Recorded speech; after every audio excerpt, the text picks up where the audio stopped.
स्वागतम सुस्वागतम शुभ स्वागतम. संस्कृतीची रीत अशी ही सदैव तत्पर आतिथ्याला कार्यसिद्धीच्या मानकऱ्यांनो शब्द फुले की स्वागताला. सर्व मान्यवरांनी व्यासपीठावर स्थानापन्न व्हावे असे मी त्यांना विनंती करतो.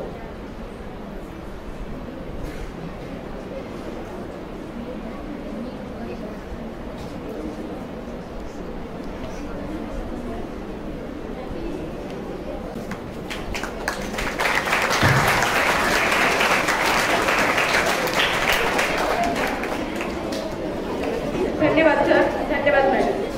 सूर्यप्रभा प्रतिष्ठान द्वारा संचालित तोमोई शाळेत आलेल्या सर्व स्पर्धकांचे, शिक्षकांचे, पालक वृंदांचे आणि प्रमुख पाहुण्यांचे मी आराध्य देशमुख, मी राजवी देशमुख शब्द सुमनांनी सहर्ष स्वागत करतो. आज 3 ऑक्टोबर मराठी अभिजात भाषा दिन. आजच्याच दिवशी केंद्र सरकारने मराठी भाषेला अभिजात भाषेचा दर्जा दिला. म्हणूनच हा दिवस आम्हा मराठी भाषिकांसाठी सुवर्ण दिवस उजाडला. म्हणूनच मराठी भाषेचा समृद्ध वारसा आणि सांस्कृतिक महत्त्वाचा उत्सव म्हणून साजरा करण्यासाठी आज आपण या तोमोई शाळेच्या सांस्कृतिक सभागृहात जमलो आहोत. दीपपूजन संकल्प करून समृद्धीकडे मार्गक्रमण करणारे तेजोमय पर्व आज आपण सुरुवात करणार आहोत. तेव्हा मंगलदीप उजाडण्यासाठी आणि सरस्वती पूजनासाठी मी मंचावरील सर्व मान्यवरांना आमंत्रित करते.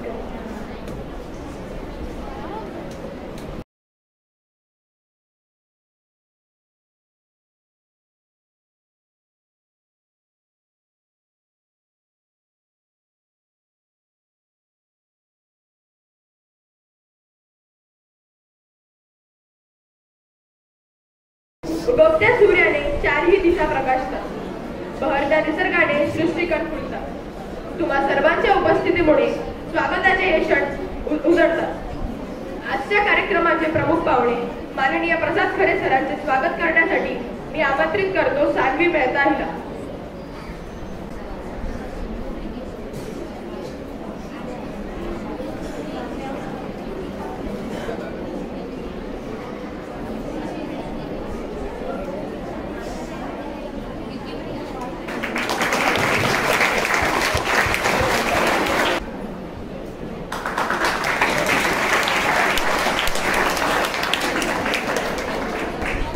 शाळेच्या मुख्याध्यापिका वैशाली मॅडम यांचे स्वागत करण्यासाठी मी आमंत्रित करतो अस्मित छाबडा हिला.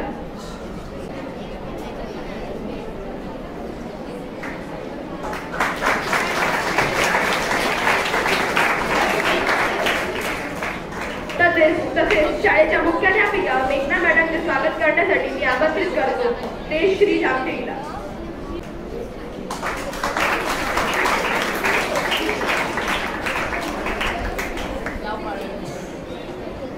अतिथी देवो भव म्हणून पुष्पगुच्छाने स्वागत पुरेसे करणार नसल्याने शब्दसमुद्राने स्वागत करण्यासाठी मी आमंत्रित करते जगदीश सर, योगिता मॅडम आणि माझे सहकारी मित्रमैत्रिणी.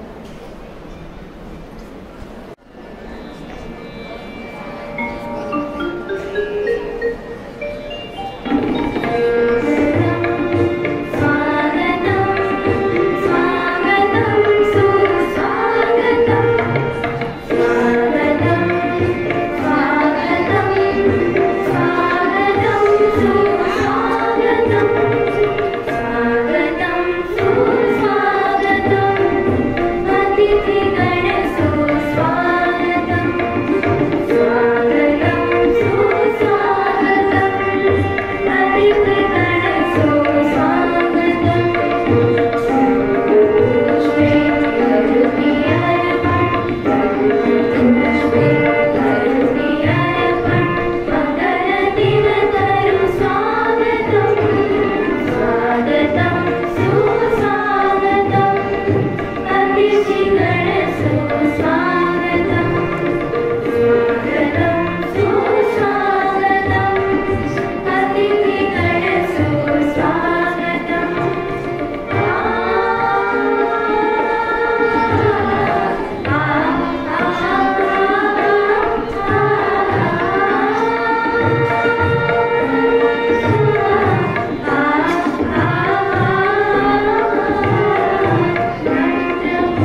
दिग्दर्शक आपल्या कार्यक्रमाला लाभले हे आपले भाग्यच समजावे.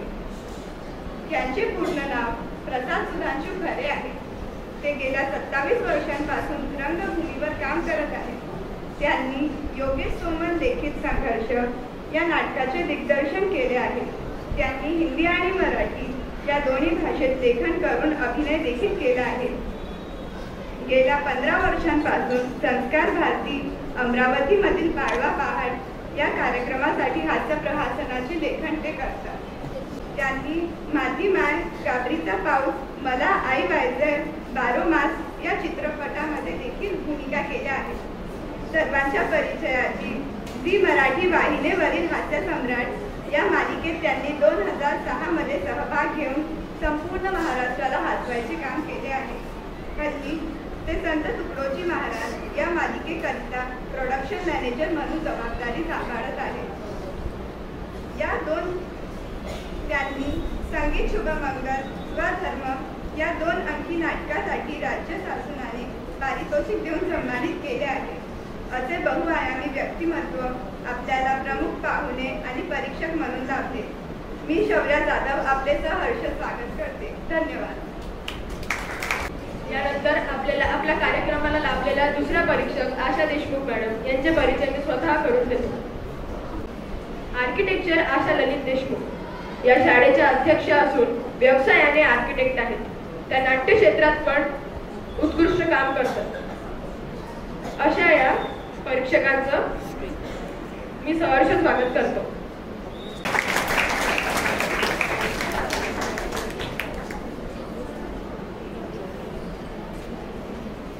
सर्व मान्यवरांनी व्यासपीठासमोरील स्थानापन्न व्हावे अशी विनंती करते. आता वळूया मुख्य कार्यक्रमाकडे, अभिवाचन स्पर्धेकडे. मी पहिल्या स्पर्धकांना आमंत्रित करतो. मणिबाई गुजराती विद्यालयाचा जय चरणसिंग गोती याला.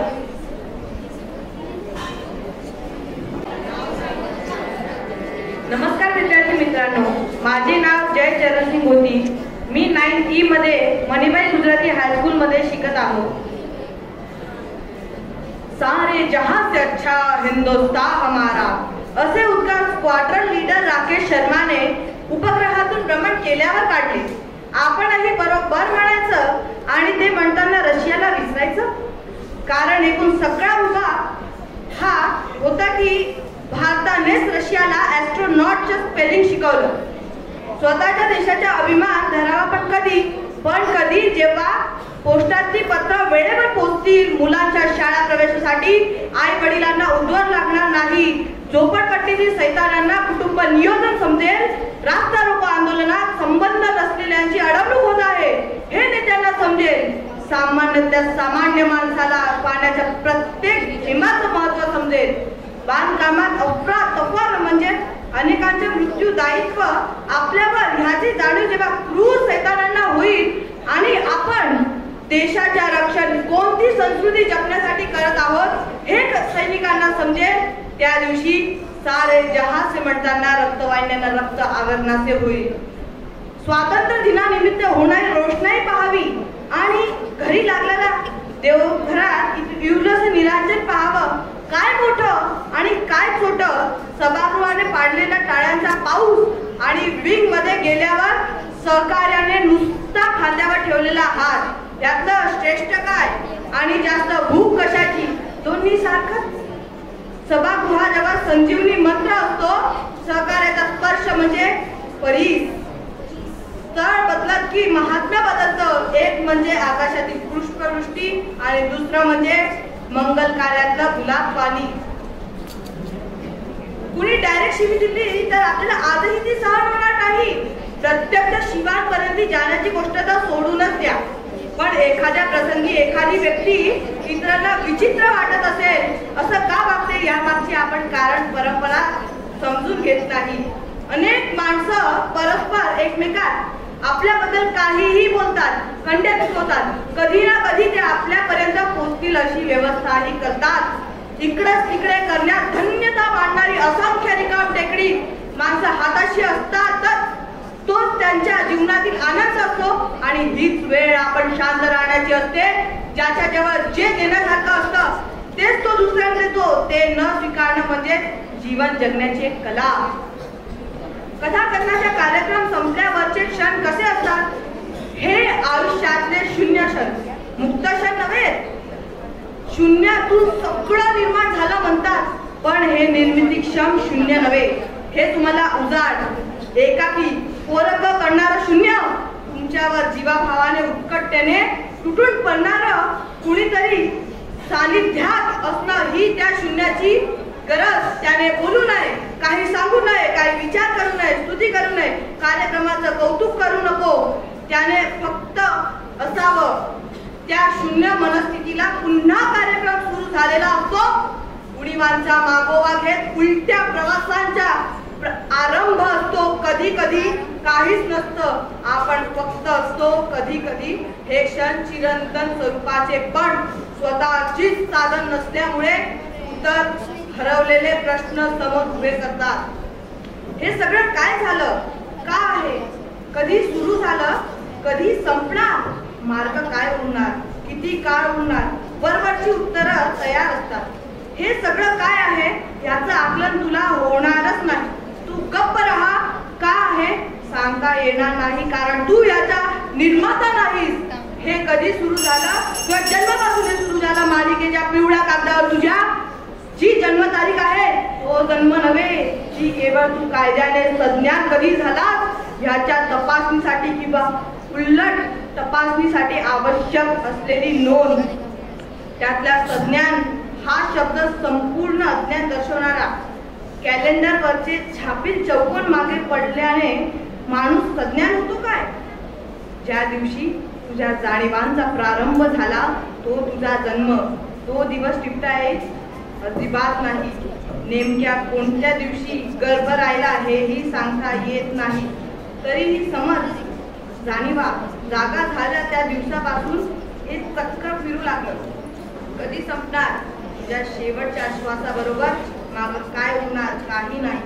तुझ्या पश्चात विचार, तुझं अस्तित्व किती, इतरांच्या जाणीवा जितके दिवस राहतील, दिवस कदाचित तुझ्या संपल्या तुझ्या पाहावं लागेल. धन्यवाद जय. तुझ्या वाचनाने सर्वांना प्रभावित केले. चला तर पुढे मी आमंत्रित करू इच्छिते नारायणदास लड्डा विद्यालयाची स्वरा मुस्कांटे.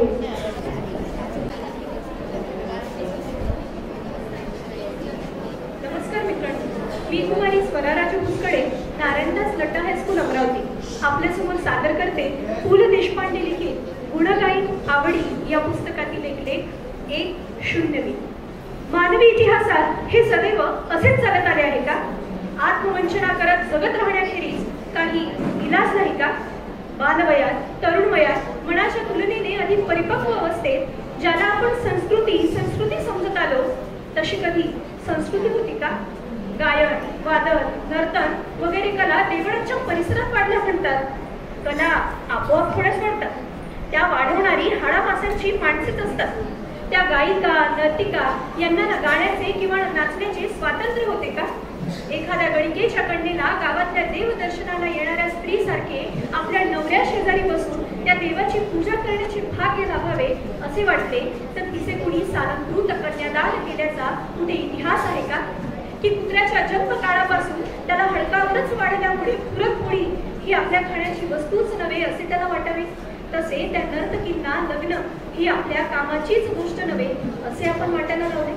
अशा अनेक प्रश्नांचे मूळ उठते आणि कुठलेही मूळ उठले की अंगावर फक्त डंख उठवणाऱ्या माशांशी मुकाबला करून प्रत्येक जण त्याचा तो राहतो. तशी काही माझी अवस्था झाली आहे. डोक्याला ही प्रश्नांची सवय लागलीच कुणी कशासाठी? डोळ्यांवर आघात करणाऱ्या गोष्टी टाळायच्या असतील तर त्या गोष्टीकडून दुसरीकडे मन फिरवता यायला हवं. स्वतःच्या अपूर्णतेची जाणीव होत असताना अपूर्णाची पूर्ण अवस्था शून्याकडे स्वतःला नेताना दिसते. परवाचीच गोष्ट, किराणानुसार दुकानात गाड्याची पेटी घ्यायला गेलो होतो. गोळ्या देण्यासाठी भली मोठी रांग होती. माणसे मुंगीच्या पावलांनी पुढे सरकत होती. दुकानदार डोळ्यात तेल घालून थेंबा थेंबाचा दाम 10 पटीने वसूल करत होता. तेवढ्यात त्या रांगेतल्या एका फाटक्या परकर पोलक्यातल्या मुलीचा नंबर लागला. तिने दुकानदाराकडे मातीची पट्टी ठेवली.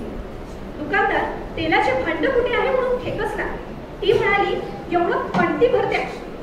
अगं, दिवाळीला अवकाश आहे, पणत्या कसल्या लावतेस? पोरगी गागरली, पण दरिद्र्य धिटाई शिकवते. लगेच चालून ती म्हणाली, दिवाळी कसली, खायला त्या आणल्या. ह्या पणती? दुकानदार म्हणाला. मुलीने हातातले 10 पैशाचे नाणे टेबलावर ठेवले. एवढ्या पैशात किती बसतं ते द्या. अगं, 10 पैशाचे तेल द्यायला माप कुठला आणू? पण आमच्याकडे 5 पैसे आहेत. पोरीने स्वतःचा आमच्याकडे असा बहुवचनी उल्लेख केलेला पाहून त्या परिस्थितीतही मला लाज वाटली. अहो, कमीत कमी किती पैशाचे तेल देऊ शकाल तुम्ही? ॲटलिस्ट 15. दुकानदार म्हणाला. त्याला ते सांगताना लाज वाटली असावी, नाहीतर तो इंग्लिशमध्ये बोललाच नसता. आपल्याकडे युटेरस, पाईल्स, सेक्शुअल इंटरकोर्स वगैरे शब्द आपण असे लाज लपवायला इंग्लिशमधून वापरतो. त्याची आणखी 5 पैशाची सोय केली. पोरीची पणती तरीही पुरती भरती नव्हती. तिच्या घरी पणतीहून अधिक मापाचे खायचे तेल परवडत नाही. आता पणतीचे आणि माझे नाते दिवाळीच्या रोषणाईंची होते तुटून गेले आहे. पण त्यांची आरास पाहिली की आमच्याकडे 10 पैसे आहेत म्हणणारी ती मुलगी नव्हे, तर एक प्रचंड आक्रोश मला ऐकू येतो. दिवाळीसारख्या अनेक गोष्टींची नाती तुटत तुटत मी शून्य होत जातो, तरीही जगतो. या शून्याच्या मागे नकळत एखादा आकडा येऊन उभा राहतो. मला मी कधी 10 झालो आहे, कधी 20, कधी 30 असे वाटायला लागते. कुणीतरी सांगत येतो की अमक्या अमक्याच्या बायकोने रुग्णशयेच्या उशाखाली एक चिठ्ठी ठेवली होती. त्याच्यावर लिहिले होते की माझ्या मृत्यूनंतर माझे प्रेत ससून हॉस्पिटलमधल्या विद्यार्थ्यांना शवविच्छेदनाला द्या, त्यांना उपयोग होईल. या बातमीने मग माझ्या शून्यामागे एक फार मोठा आकडा उभा राहून मला त्या शून्याची किंमत दाखवून जातो. त्या बाईची आणि आपली ओळख असायला हवी होती असे वाटते. आता जगणे म्हणजे नुसता श्वासोच्छ्वास राहत नाही. त्या किराणा दुकानदाराच्या दारातल्या पोरीने माझे मातीच्या पणतीचे दिवाळीशी जळवलेले नाते तोडले एवढंच मला वाटत होतं. पण त्या पोरीशी माझे नाते का जळावे तेच कळत नाही. ती कुठे राहते, तिच्या हक्काची झोपडी तरी असेल का? झाले म्हणजे प्रश्नातून सुटका नाहीच. माझीच नव्हे, कुणाचीच नाही. मग सगळे म्हणजे नुसते श्वासोच्छ्वास घेणे की लक्ष प्रश्नांच्या उत्तरामागून धावणे? शेवटी प्रश्न म्हणजे तरी काय आणि उत्तर म्हणजे तरी काय, हा देखील एक प्रश्नच. मी त्या प्रश्नचिन्हांकडेच निरखून पाहतो आणि युरेका, त्या प्रश्नचिन्हातच माझे उत्तर कसल्याशा सांकेतिक भाषेत दळवले आहे हे मला ठाऊक नव्हते. प्रश्नचिन्हाच्या त्या आकड्याखाली 0 हे त्याचे उत्तरही असते. विरामचिन्हे ती विचारपूर्वक बनवली असती याची मला कल्पनाच नव्हती. पु ल देशपांडे लिखित एक लेख 1-0. धन्यवाद. यानंतर मी एडिफाय विद्यालयाची विद्यार्थिनी शर्वरी काळे तिला व्यासपीठावर आमंत्रित करतो. हे उपस्थित सगळ्यांना माझा नमस्कार. मी शर्वरी शरण ठाणे, इयत्ता 10वीतली एडिफाय मधली विद्यार्थिनी. आज इथे आपल्यासमोर पु ल देशपांडे यांचा उपास हा पाठ वाचणार आहे. माझ्या खाजगी उपोषणाची हकीकत चाळीत जाहीर झाली आणि येता जाताही माझी नाही ती भानगड आहे. उगीच हात दाखवून अवलक्षण आहे. पेललं नाही तेव्हा खाजगी झालं अशी वाक्य माझ्या कानावर येऊ लागली. पण मी कोणत्याही टीकेला भीक घालणार नव्हतो. 181 पाऊंड रात्रंदिवस ते कार्ड माझ्या डोळ्यांपुढे नाचत होते. वजन कमी झाले पाहिजे या विचाराने माझी झोप उडाली. झोप कमी झाली तर वजन उतरते या विचाराने मला त्याचेही काही वाटत नव्हते. मी पूर्वीसारखा गाढ झोपत नाही यावर धर्मपत्नीचा मात्र अजिबात विश्वास नव्हता. होरत तर असता रात्रभर अशासारखी दुरुत्तरे ती मला करत असे. 2 महिन्यात 50 पाऊंड वजन कमी करून दाखवीन तर खरा अशी भीष्म प्रतिज्ञा करून मी आहारशास्त्रावरच्या पुस्तकात डोके घालू लागलो. प्रोटीनयुक्त पदार्थ, चरबीयुक्त द्रव्ये वगैरे शब्दांबद्दलची माझी आस्था वाढू लागली. साऱ्या ताटातले पदार्थ मला न दिसता नुसता कॅलरीज मला दिसू लागल्या. आणि आनंदाची गोष्ट अशी की वजन उतरवण्याच्या शास्त्रात पारंगत झालेले तज्ज्ञ मला रोज डझनवारीने भेटू लागले.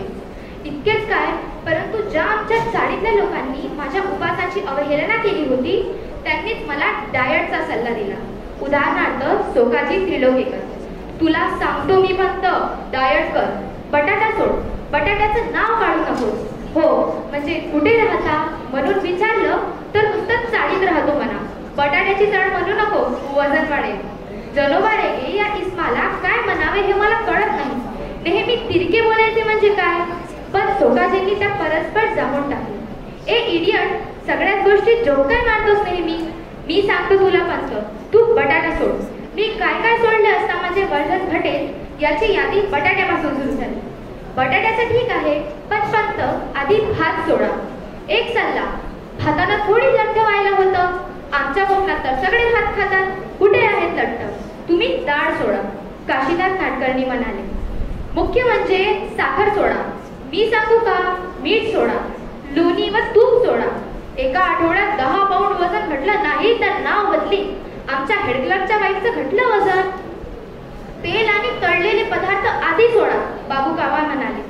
दिवसा झोपणं सोडा, खरं म्हणजे पत्ते खेळायचं सोडा. बसून बसून वजन वाढतं. मी मात्र या सर्व जणांचे ऐकून मनाचे करायचे ठरवले होते. पहिला उपाय म्हणून मी आहार परिवर्तन सुरू केला. साखरेत सर्वात अधिक कॅलरीज असतात म्हणून प्रथम बिना साखरेचा चहा सुरू केला. पहिल्या दिवशी विशेष फरकही वाटला नाही. घरात साखरबंदी जाहीर केली. कुटुंबाला सारी दिवाळी तिखट मिठावर उरकायची सक्त ताकीद दिली. मुलांसाठी म्हणून काय थोडं गोड धोडाचं करायचं ते कर, एवढी समजून ठेवली. पहिल्या दिवशीच मला फरक जाणवायला लागला. भात अजिबात वर्ज करणे अवघड होते, म्हणून फक्त पहिला भात आणि ताक भात ठेवून मधला भात वर्ज केला.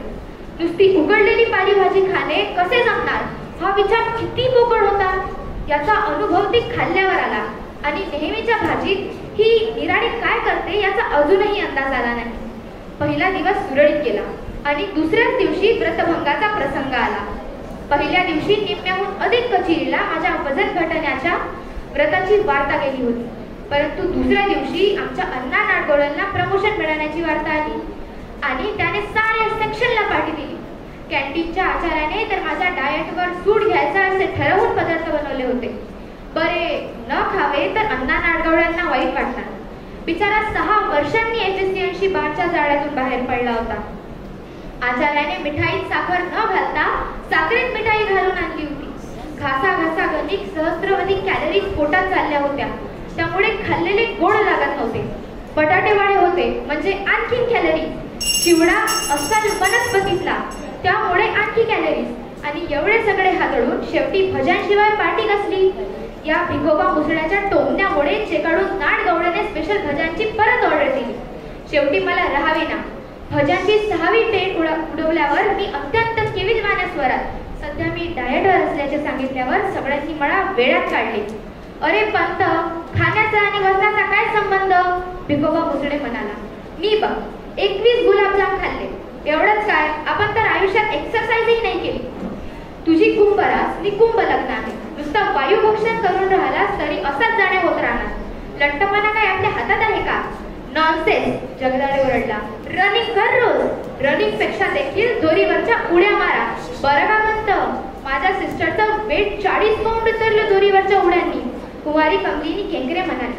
शेवटी सर्वांच्या मते मी सकाळी रनिंग करावे आणि संध्याकाळी दोरीवरच्या उड्या माराव्यात असे ठरले. वा, उत्कृष्ट सादरीकरण शर्वरी. पुढे मी समर्थ शाळेची विद्यार्थिनी सई सुरेश वाईला आमंत्रित करते. नमस्कार, मी कुमारी सई सुरेश वाई श्री समर्थ हायस्कूलमध्ये शिकत असून वर्ग 9वीची विद्यार्थिनी आहे. पु ल देशपांडे लिखित ती फुलराणी हे नाटक जॉर्ज बर्नार्ड शॉ यांच्या पॅगमिलियन या नाटकावर आधारित आहे. पुलांच्या शब्दात ती फुलराणी म्हणजे स्वर आणि व्यंजन यांच्या ब्रह्मगोटाळ्यात सापडलेल्या माणसांची कथा. उच्चारशास्त्राचा प्रोफेसर अशोक फुल विकणाऱ्या गावठी मंजुळेला 3 महिने ही मुलगी माझ्या ताब्यात दे म्हणून राजघराण्याचे राजकुमारी एखाद्या समारंभात फिरवून आणेल अशी पैस लागते. तर तिचं आता स्वागत आपण आहे. असं काय मास्तर साहेब, कठडी काय नालायक हरामजादी. थांब थांब, तुला शिकवीत चांगला धडा. तुझ्या पापांचा भरलाय गडा. मोठ्या समजतोय स्वतःला मास्तर, तुझं गटारात घालचा ते शास्त्र. तुझं मसणात गेलं ज्ञान तुझ्या तोंडातच घालीत शाण. तुझं तुझं घ मारे पैंजांचा घालतोय किडा. तुला शिकवीन चांगला धडा. तुझा उतरीन समजा मान, तेव्हा येशील गुंडाळून लाल. माझे चाटत येशील कुठं, मी म्हणत काय आज इकडं कुठं. हात पसरून मागशील भीक, मी म्हणत जरा शुद्ध बोलायला शिक. मग उडवून हात सांगेल तुला शिकवीन चांगलाच धडा. तुला दाखवतेच बघ चोरा, तू बघशील माझा तो. ओ हो हो आहा हा ओ हो हो आहा. How sweet lovely charming beauty हाय. समजे रस्त्यात मंजूचे पाय, कुत्र्यावाणी गोळवीत गोंडा, तर ना पोराच्या दारात लोंढा. हाय मंजू, हाय दिलीप, हाय मंजू, हाय दिलीप. मंजू बहन केम छो? How do you do? Come go hanging garden.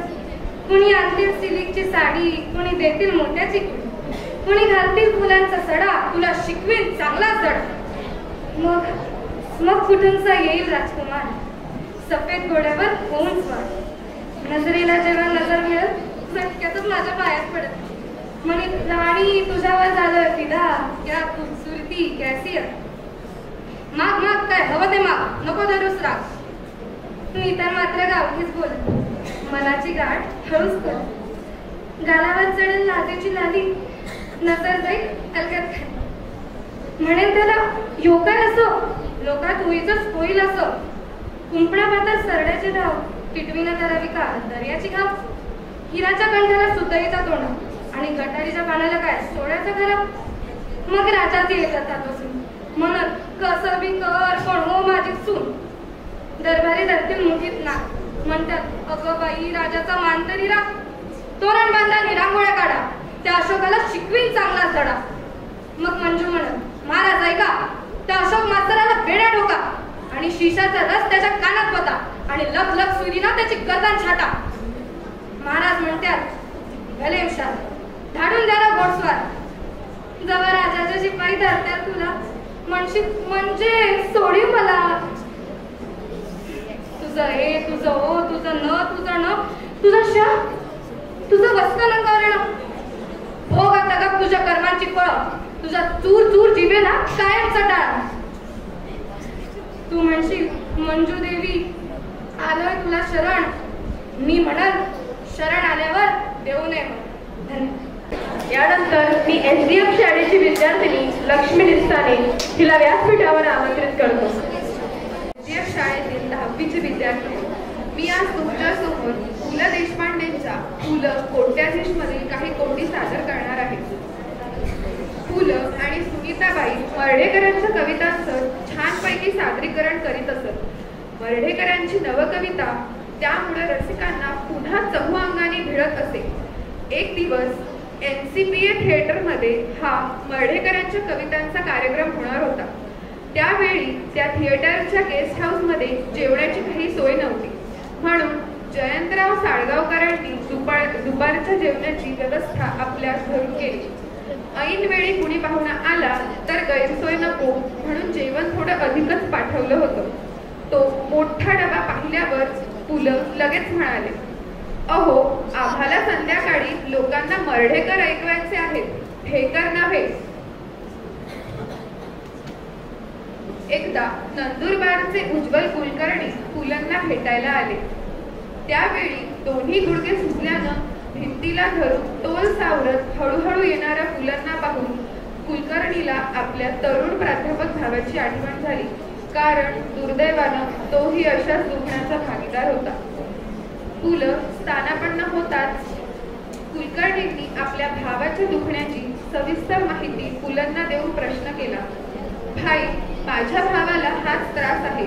या दुखण्यानं त्याला फार वेदना होतात. आपण नामांकित डॉक्टर वैद्यांची औषधं घेतली असतील, मग एवढ्या कालावधीत आपल्याला यावर एखादा रामबाण उपाय नाही का सापडला? पुलंनी उज्ज्वल कुलकर्णींच्या चेहऱ्यावरचा व्याकुळ भाव टिपला आणि म्हणाले, बरं का उज्ज्वल, अनेकांनी अनेक रामबाण उपाय मला सुचवले, पण इतक्या रामबाणांपैकी एकही बाण रामाचा निघाला नाही, सारेच दिवाळीतले. भाईंनी दिलेलं हे उत्तर उज्ज्वल कुलकर्णींना त्या स्थितीतही हसवून गेलं आणि दुःखावरही फुंकर घालण्याच्या पुलंना साधलेल्या किमयेचं आश्चर्य आणि कौतुक वाटलं. ऐतिहासिक आणि प्रादेशिक कादंबरीकार म्हणून आप्पा उर्फ ओ.नि. दांडेकर मराठी साहित्य विश्वात प्रसिद्ध आहेत. विविध विषयातल्या त्यांच्या अक्षरधनानं त्यांनी बरेच वाचक जोडले. स्वतःचा असा वाचक वर्ग निर्माण केलाय, स्वतंत्र अशी शैली निर्माण केली आहे.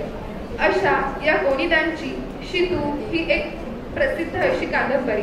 ही कादंबरी पुलंना खूपच आवडली. कादंबरीवरचा आपला अभिप्राय देताना ते म्हणाले, शितूवर सारेच खुश आहेत, अगदी मुंबई पुणे आगगाडी सुद्धा.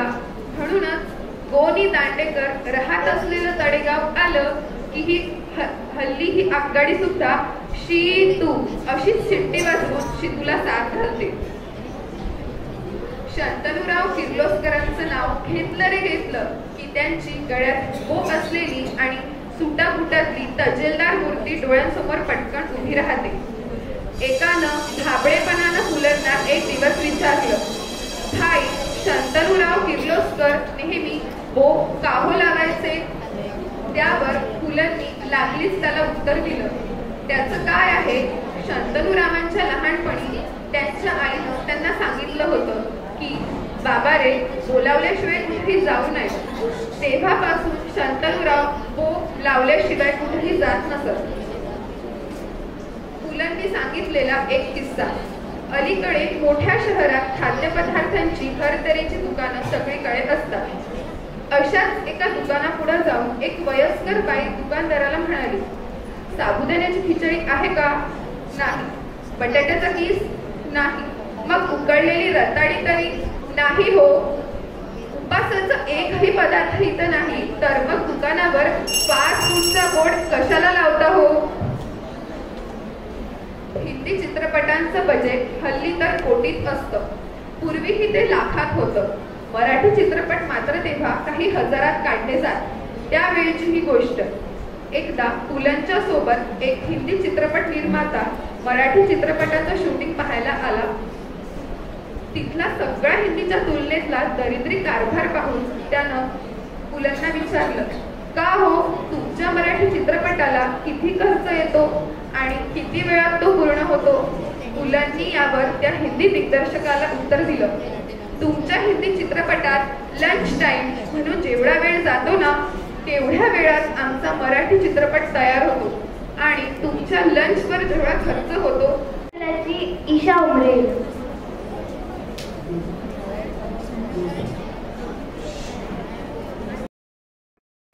मी हे साहित्य पु ल देशपांडे या लेखकांच्या बटाट्याचे झाड यामधून वाचणार. मी चाळीत एक छोटासा प्रशासन समारंभ घडवला. समोरच्या व्यंकटप्पाचा सिद्धाम उपहारगृहातून खाद्यपदार्थ मागवले. प्रत्येकाने इच्छा भोजन आहे असे समजून हाणायला सुरुवात केली. एका काठीने तर हात पाहून पण कुंकू केले का नवली मुली कुठं आहे असे विचारले. त्यावेळी प्रभी तिथेच होती. तिच्या गालावर काही रंगाची अदलाबदल झाली. बाबा बऱ्यानी चिवडाचा बकाना भरीत मला वाल्मिकी म्हटले. त्रिलोककर मला सहाला चाळीचा वॉल्टर स्कॉट म्हणाला व अख्खा बटाटावडा तोंडात लोटून गप्प झाला. अन्नमावश्या तर दुर्गादेवीच्या दुष्काळातून आल्यासारखा गिळत होता. हा कार्यक्रम सकाळी 11 सुमाराला संपला.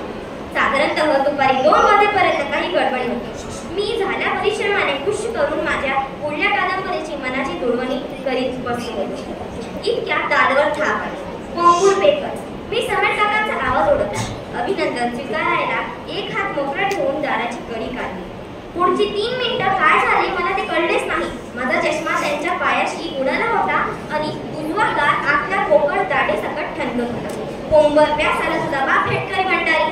समेट काका संतापाने थरथरत होते. पण काय झाले मी भेदरून विचारले. झालं काय? लावतो चष्मा. छडी फेकून मारणारे मास्तर तिला छडी घेऊन ये म्हणून माधव विद्यार्थ्याला जवळ बोलवताना त्याप्रमाणे त्यांनी मला आपल्या पायाशी वाकायला लावले. मी चष्मा उसरायला वाकलो. तोच बुक्कीने माझ्या पाठीत गाठण्यात आले. गधड्या हे काय छापलं आहे तिथे? आमच्या चाळीतले अत्यंत प्रेमळ समेट काका. पहा प्रेमळ म्हटलं हो मी तुम्हाला. मी कडकडून उद्गारले. अरे बोंबला मी हेटकरी काय रे? मला भंडाऱ्यात घालतो तुझा बाप तुझी आई. हे त्याचे संपेपर्यंत ठाणा मारा ठोकाच्या आरोड्या सारी चाळ माझ्या दिशेने धावत होती. या चाळीतील सगळ्या सज्जन म्हणून ज्यांचे मी कादंबरीत वर्णन केले त्या एच मंगेशरावाच्या खुशीत मी हंटेकडी काका मला वाचवा म्हणून शिरलो. त्यांनी बरोबर तबल्याची हातोडी आणली होती. अहो पण तुमचं कलाप्रेम मी किती गौरवानं दिलं आहे ते एक आहेच. दुसरं माझ्या पोटात बुद्धा मारीत मंगेशराव म्हणाले. आम्ही दोघे मने कलावंत. अहो पण त्यात वाईट काय? डॅम फुल मी फार्मसीत हेड अकाउंटंट आहे, मला कंपाऊंडर म्हणतो. तेवढा त्रिलोकेकर शेठ देखून सापडल्यासारखे एक पान धरून ओरडला. साला माझ्या वाईफ बद्दल काय रायटिंग करतो? Babli bye look here, that is my wife. काय रायटिंग करतो? बबली बाय स्थूल असल्या तरी पण पुढचा वाचा मी चपळ आहे असे म्हटले आहे. अरे पण साला आमची वाईफ स्थूल असेल नाही तर टेबल. आणि द्वारकाबाई माझ्यापेक्षा उजळ कार्य मेल्या, तिच्या तोंडाची पावडर पुसून तरी लिहायचं होतं. हो हो, आणि तुमची अगदी गंगेच्या पाण्यात थोबाड बुचकळून येतो. द्वारकाबाई. या उपसंग्रमाने मला 5 मिनिटे विश्रांती मिळाली. इतक्यात माझ्या पायाशी धडकन आवाज आला. अन्नपावशांनी साक्षात प्रभीला माझ्या पायावर आदळली होती. कोंबुर्ब्या ही तुझी स्फूर्ती काय रे दाठक्या? हात लाव तिच्या अंगाला. तुझ्या आदळ्याची स्फूर्ती काढतो पिरून आणि पाटलीत भरून ठेवतो. अहो पण खरं गगड्या, आम्ही कारकून मुख्या मेंढरांसारखे जगतो काय रे? अरे हेड क्लास राजा नाही म्हणाले तर that I don't want that job म्हणून डायरेक्ट साहेबाकडून रजा मिळवणाऱ्या अन्नपावशाचं मोठं मेंढरू म्हणतोय. काय रे पुतण्या? आणि पोरीच्या लग्नाच्या कागदीनी खंगला मी बाप काय रे? परंतु त्यात मानवतेच्या कलेवानी कहाणी आहे. मी बचावाचे शेवटचा प्रयत्न केला. आमच्या त्या मानवतेशी काय संबंध रे दगडा? काळजी खंगायला ही प्रभी काय लागली आहे की तिरडी तुझ्यासारखी? नीट एक पुढल्या रविवारी प्रभीचा साखरपुडा आहे. मुलगा बेकार फुगणीवाला नाही तुझ्यासारखा, जनरल पोस्टात आहे. आणि कुकू मदत मानता संमतीचे नुसत्या उंचीचे द्वारकानाथ तुमचे संतापाने कोतरे झाले होते. दर वर्षाला पाळणा हालला तरी मिसेस गुप्ते म्हणे हसतमुख. मग त्यात काय चुका आहे गुप्ते साहेब? हसतमुख हे काय शिवी आहे का? पण लेका दरवर्षी पाळणा हालायला म्हणून लिहितो. आमच्या बेबीला 2 वर्षे झाली, हाललाय पाळणा अजून. सारा पत्करणाचे तात्पर्य हेच की वास्तववादी वाङ्मय लिहिताना पात्राचे हात अंगावर सहजासहजी पडणार नाही याची खबरदारी घ्यावी आणि कसलीही सेवा निष्काम करू नये. खऱ्याची दुनिया नाही हे एक, विकते तिथे विकत नाही हे दुसरे. हे 2 सत्य खरी, बाकीचे सत्य खोटी. धन्यवाद. खूपच छान ईशा. यानंतर मी गोल्डन गिफ्ट शाळेची विद्यार्थिनी विदुला संजय त्रिचारी तिला व्यासपीठावर आमंत्रित करतो.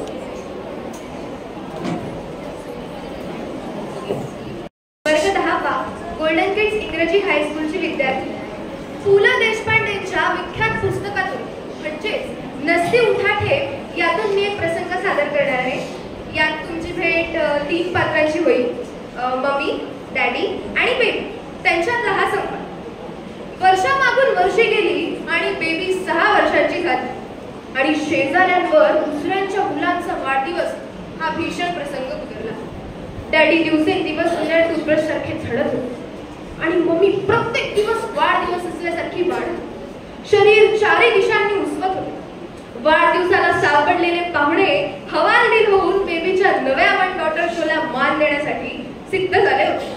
मम्मी वास्तविक शाळेच्या गॅदरिंग मध्ये करून दाखवणार होती बेबी हे नाटक, पण हिच्या त्या मास्तरणीने दुसऱ्याच मुलीला घेतली. मी त्यांना लगेच पाठवलं शाळेत आणि बेबीचं नाव काढलं. रेडिओमध्ये देखील असं करतात. आता आम्ही हिला सिलॉन रेडिओ घालणार आहोत. बनाक्का गीत माले. हा करून दाखव बेबी. झाशीची राणी. हा म्हणा बेबी. झाशीची राणी. मम्मी झाशीची राणी म्हणताना अंग विक्षेप कसे करायचे? हा झाशीची राणी शूर होती. मुठी वळवून हात वर, ती घोड्यावर बसून दौड मारीत असे. मम्मी जागच्या जागी घोड्यावर. तेवढ्यात खालच्या मजल्यावरून आवाज येतो, धावा धावा, धरण फुटले. मम्मी हा म्हण. बेबी करीत असे उड्या मारते. मम्मी तिच्या पुढे गोडाळ साहेब उभा राहिला. हा म्हण. बेबी पण पुढे डॅडी कुठे उभे राहिले? मम्मी अहो राहा की उभे. अशा एंट्री विसरता कशी? त्याशिवाय बेबी मैं मेरी झांसी तुमको नहीं देऊंगा, मरेगा तरी नहीं देऊंगा कसं म्हणणार? बेबी अलकाची डॅडी तिच्या डान्सला काय ढोलक बांधतात. मम्मी ऐका, नाहीतर तुम्ही मेली हाऊसच नाही. बेबी मम्मी आपण अलकाची डॅडी आपल्या घरी ठेवूया. या डॅडींना काढून टाक. रामाला काढलं तसं. मम्मी शाही माझी बेबी ती काढूया. हा डॅडी मग जग ही रंगभूमी आहे म्हणून गेला तो शेक्सपियर नावाचा शहाणा इंग्रज. पण वेड्या विल्यमा, ठाऊक होतं का तुला? एकाच माणसाला करायला लागणारी सोंग फुटक्या नाटक कंपनीतल्या आचार्याला गावं लागत होतं. एकच प्याल्यात सिंधूचा बाप, खुदा बक्ष चौथा गृहस्थ आणि पडद्याची शिट्टी वाजवणार. मी बाप? कसला बाप? नावाचा डॅडी, एरवी घरगडी, ड्रायव्हर आणि धोबी आणि कुटुंबाचा आचारी, घर जावयाची लाचारी पत्करून तुकडे गिळणारा सासऱ्याचा पुजऱ्या, सासूचा शोफर, मेवणीच्या नाटकाची तिकिटे विकत हिंडणारा फेरीवाला आणि आता या 2.5 फुटी झाशीच्या राणी पुढे आणि तिच्या 250 खनफूट मम्मी पुढे बेबीच्या आगगाडीच्या गाण्यातला गाड आणि नाटकातला गोडाड हो. बेबी, मम्मी, डॅडी खांद्यावर बंदूक नीट नाही धरत. मम्मी, अहो लक्ष कुठे तुमचं? खांद्यावर धरा छत्री आणि नजर का भित्री, छाती काढा ताट. डॅडी म्हणा, माझी छाती ताट, तुझ्या पुढे खाट का पुढे बकऱ्याची? हे म्हणजे सशाने सिंहणीला डोळा मारणे इतके बिकट, अथवा उंदराने मांजरीची जीवगडी नखे क्यूटेक्सने रंगवण्याचे स्वप्न पाहणे इतके असंभव.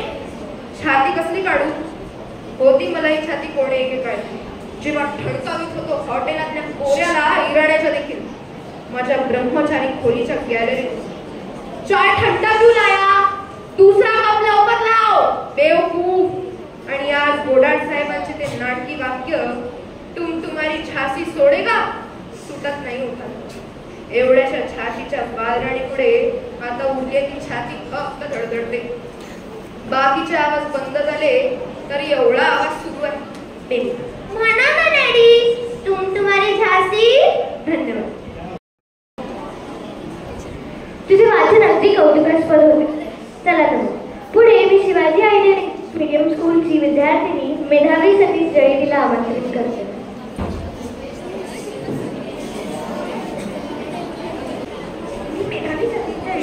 शिवाजी आयडियल इंग्लिश स्कूलची 8वीची विद्यार्थी आहे.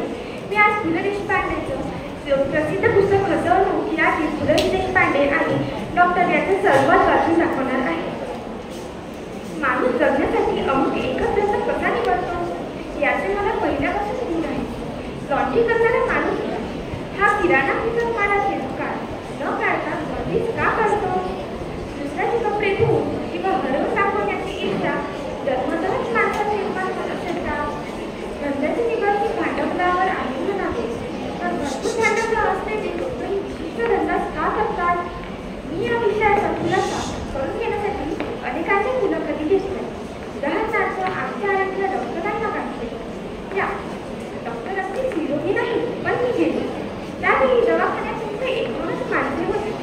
त्यापैकी एकाला सिंहक्षणी होती आणि दुसरा हातात गर्दीची बाटली घेऊन काहीतरी विचारण्याच्या पोस्टमध्ये उभा होता. सिंहवाल्याने डॉक्टरांची केलेले बातमीपेक्षा तिथं प्रस्थान आता 2 रुपयांची एक नोट इकडून तिकडे सरकलेली मी पाहिली. त्यानंतर डॉक्टरांनी कारण नसताना तिच्यात हात घालून हात रुमाल काढला आणि नोट फेकली. वास्तविक त्यांनी ते 2 रुपये ठणठणीत माणसाला न ठरवण्याबद्दल घेतले. याबद्दलही दुःख नव्हते. काहीतरी तो इसम काम न करून पगारपत्रक पाडून घेणार होता. या प्राप्तीचा काही वाटा त्याच्या दबाई भागीदार करून डॉक्टरांनी उपटणार हे जगदीशीला साधेच झाले. काय हा प्रश्न त्या माहितीवाल्याला होता. नाही, खाण्याच्या बाबतीत काय करायचं? साबुदाणाची राखी घ्या, फळं खा, मोसंबी वगैरे, हवा तर अंड उकळून खा. हे सगळं जेवणापूर्वी का जेवणानंतर? जेवणाआधी. तो गृहस्थ आपत्तीत पडल्यासारखा चेहरा करून निघून गेला आणि मी उठली. बोला, काय होत आहे? अहो, तुम्ही निघून गेले का? तुम्हाला कसलं काय व्हायला? डॉक्टर. तरी बरे, मी त्याच डॉक्टरांचा पेशंट आहे. त्यांचा त्या ह्यांना एक चांगला डोस द्यावा असा माझ्या मनात विचार आला. पण माझे उद्देश निराळे होता. उद्देशपेक्षा ध्येय शब्द अधिक बरा. माझे ध्येय निराळे होते. मी माझ्या संशोधनाच्या कार्याच्या निमित्ताने आलो होतो. त्याचं असं आहे डॉक्टर साहेब, मी आपल्याला एक खाजगी प्रश्न विचारणार आहे. खाजगी म्हणजे? डॉक्टर माझ्याकडे संशयाने पाहू लागले. खाजगी म्हणजे खाजगी नाही, तर नाही म्हटलं तरी खाजगी. मी हा डॉक्टरांनी व्यवसाय का पत्करला? माझे या प्रश्नाचे एकदम गंभीर झाले. खरं सांगू का? पण हे तुम्ही छापणार नाही ना कुठं? डॉक्टर सावधगिरीने परत म्हणाले.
मी ऐकतो आहे या पाठातील एक प्रसंग मी वाचणार आहे. या प्रसंगाचे मी संगीत कलेवर जीवापाड प्रेम करणारे वडील व त्यांच्या अपघातामुळे संगीत सेवेपासून अंतरलेल्या वडिलांच्या सौख्यासाठी धडपडणारा मुलगा याचे भावस्पर्शी वर्णन प्रस्तुत पाठात लेखकाने केले आहे. अरे तुझा पत्ता तरी काय, आणि आज एकटाच कसा काय? नाना कसं नाही बरोबर? इकडची दुनिया तिकडे होईल ना? इकडची दुनिया तिकडे झाली आहे सर. यापुढे मी एकटाच दिसेल. माझे नाना कायमचे गेले हो सर. बऱ्याच तावंदानंतर त्याने विचारले, आज आपल्या विद्यालयाचा कार्यक्रम ना? मी खिन्नपणे हो म्हणालो. मग मला आज एक कार्यक्रम द्या. मी नाही म्हणू नका सर, एवढीच इच्छा पुरवा. तो असे म्हणाल्यावर मात्र माझ्यातला शिक्षक जागा झाला. मी सौम्य आवाजात म्हणालो, शिरीष, मी तुझ्या भावना ओळखतो, पण आज माझा नाईलाज आहे. आजच्या या पहिल्या कार्यक्रमावरच आपल्या विद्यालयाची इज्जत अवलंबून आहे. त्यातून तुझी 2 महिने गैरहजेरी लागली. तूच सांग, मी तुला कार्यक्रम कसा देऊ? आपटिक होऊन शिरीष म्हणाला, सर, माझी एवढीच एक विनंती मान्य करा. आज वाजवू द्या, नंतर जन्मात हात लावणार नाही व्हायोलिनला. तू पुढे जन्मभर वाजव, पण आज वाजवू नको. तुझी मनस्थिती आज बरोबर नाही. मला परवानगी दिली तर माझी मनस्थिती आपोआपच सुधरेल. शेवटी त्याचे दुःखित मन पुन्हा आणखी कशाला दुखवा असा विचार करून मी त्याला परवानगी दिली. मात्र पहिलाच कार्यक्रम त्याचा ठेवावा असे मी ठरवले. त्याप्रमाणे मी परवानगी दिली आणि शिरीष वाजवू लागला. शिरीष कार्यक्रम करण्यात मुरलेल्या एखाद्या वादकाप्रमाणे वाजवत होता. इतके शिकला तरी कुठे शिकला याचाच मी विचार करत होतो. आणि त्यापेक्षा मला मुख्य प्रश्न असा पडला होता की नवीनच शिकायला लागलेला मुलगा इतके उत्कृष्ट वाजवतो तर जुने विद्यार्थी किती छान वाजवत असतील असेच बाहेरचे लोक म्हणत असणार. तेव्हा याच्यानंतर वाजवायला कुणाला बसवावे? टाळ्यांच्या कडकडाटाने मी भानावर आलो. शिरीष आत आला व त्याने माझ्या पायावर डोके ठेवले. मी त्याला उठवत विचारले, शिरीष, हा काय प्रकार आहे? तू माझ्याकडे न येता आणखी कुठे शिकत होतास? डोळे पुशीत शिरीष म्हणाला, सर, काय ही भलतीच शंका? मी तुम्हाला सर्व सविस्तर सांगतो. ज्या दिवशी मी तुमच्याकडे फी व चिठ्ठी पाठवली त्याच रात्री नाना वाढले. मला धक्काच बसला. ज्यांच्यासाठी शिकत होतो तेच गेल्यावर कशाला आता शिकू म्हणून मी व्हायोलिनला हात लावायचा नाही असे ठरवले. तुम्हाला कदाचित माहीत असेल किंवा नसेल, माझे नाना एकेकाळी उत्कृष्ट गवई होते, पण त्यांना एकदा कसला असा जबर अपघात झाला व त्या अपघातात ते ठार बहिरे झाले. त्यांना काहीही ऐकू येत नसे. ओठांच्या हालचालीवरून त्यांना काही शब्द समजत. बहिरेपणाच्या इतर गैरसोयींपेक्षा संगीत सेवा अंतर्गी याचाच नानांना धक्का बसला. शेवटी त्यांनी मला काहीतरी वाद्य शिकण्यासाठी उद्युक्त केले. कोणीतरी संगीतशास्त्रासाठी सतत धडपड करत असलेल्या पाहण्यातच त्यांना अमाप सौख्य मिळत होते. म्हणूनच ते रोज माझ्याबरोबर इथे येत होते, पण त्यांना ऐकू काहीच येत नव्हते. त्यामुळे मला वारंवार खेद व्हायचा की मी वाजवण्यात कितीही प्रगती व कौशल्य दाखविले तरी माझे नाना ते ऐकू शकत नाही. या विचाराने मला नानांसमोर मोकळेपणा वाटत नव्हता. ज्या दिवशी नाना गेले त्याच दिवशी मी ठरवले की संगीत बंद. पण दुसऱ्याच क्षणी मनात विचार आला की माझे नाना तेव्हा माझे ऐकू शकत नव्हते, पण आता माझ्याच शेजारी बसून नक्की ऐकत आहेत. या विचाराशी लोकांच्या निंदेकडे लक्ष न देता मी त्याच दिवसापासून व्हायोलिन वाजवायला सुरुवात केली. आज सकाळपर्यंत कुठेच बाहेर न पडलो होतो. 24 तास एकच उद्योग, एकच ध्यास. मी सराव करू लागलो. म्हणजे मला भास व्हायचा की पुढच्या ताना व सूर मला नानाच सांगत आहे. तबल्याचा ठेका त्यांनीच धरला आहे व तंबोऱ्याच्या तारावरून पण त्यांचीच बोटे फिरत आहेत. आज कार्यक्रमाच्या सुरुवातीला एवढे लोक पाहून मी गडबडून गेलो होतो. पण डोळे मिटून घेताच नानांची मूर्ती डोळ्यांसमोर आली. ते म्हणाले, बेटा वाजव, मी ऐकतो आहे. मला जोर चढला. माझ्या डोळ्यांसमोर प्रेक्षक नव्हते, थिएटर नव्हते, कोणीच नव्हते. होते फक्त माझे नाना आणि सूर. शिरीष गप्प बसला आणि मी काहीच बोलू शकत नव्हते. यानंतर मी पियारकोटे शाळेची स्वरा हळाले हिला मंचावर आमंत्रित करते.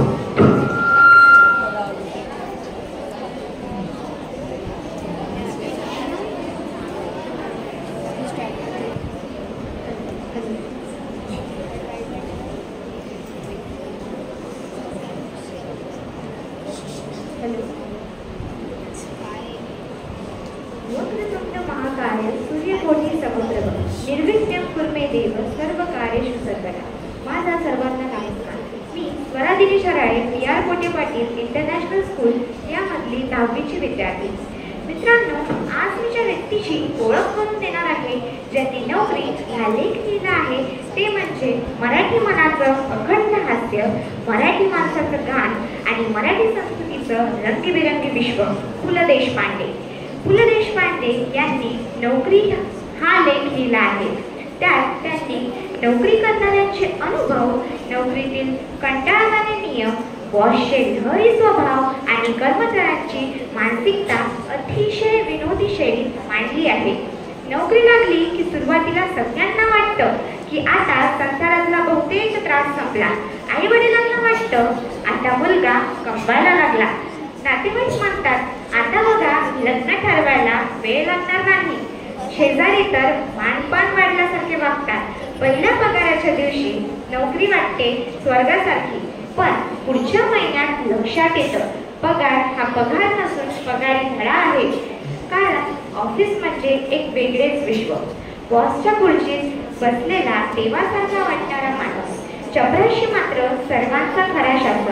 टेबलावर बसले की फायनान्सच्या डिग्र्यात आपण हरवून जातो.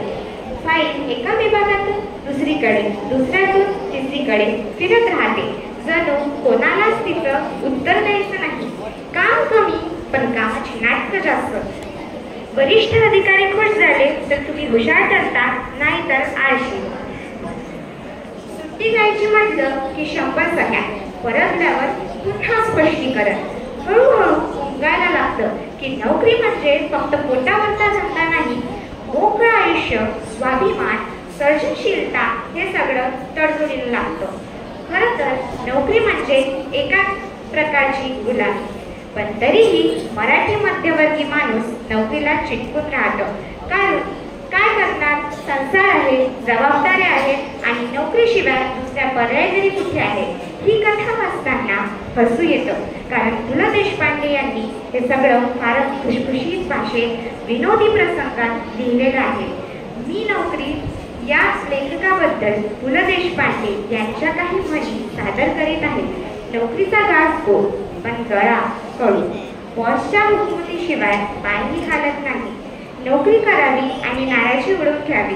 आपलं काम आपल्याला बरं. नोकरीत नाक घासावं लागतं. हा लेख आहे एक बोलसट, निरागस तरुणाचा. त्याचं शिक्षण थोडंफार झालं असतं. घरची परिस्थिती बेताची असते आणि त्याचं एकच स्वप्न असतं, नोकरी मिळवणं.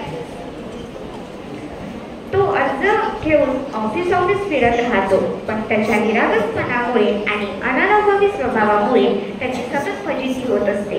कधी अर्जात फोटो विसरतो, कधी बाहेर हाकलतात अधिकारी, कधी जन्मतारीख गडबडलेली असते, कधी कोणीतरी दलालाला पैसे घेऊन नोकरी लावून देतो असं सांगून फसवतो.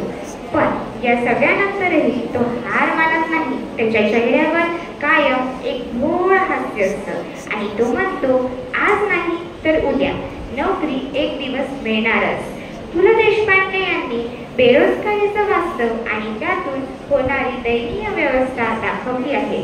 पण त्याचबरोबर हा प्रसंग त्यांनी इतक्या विनोदी पद्धतीने रंगवला आहे की वाचकाला हसूही येतं आणि मनात दया पण उत्पन्न होते.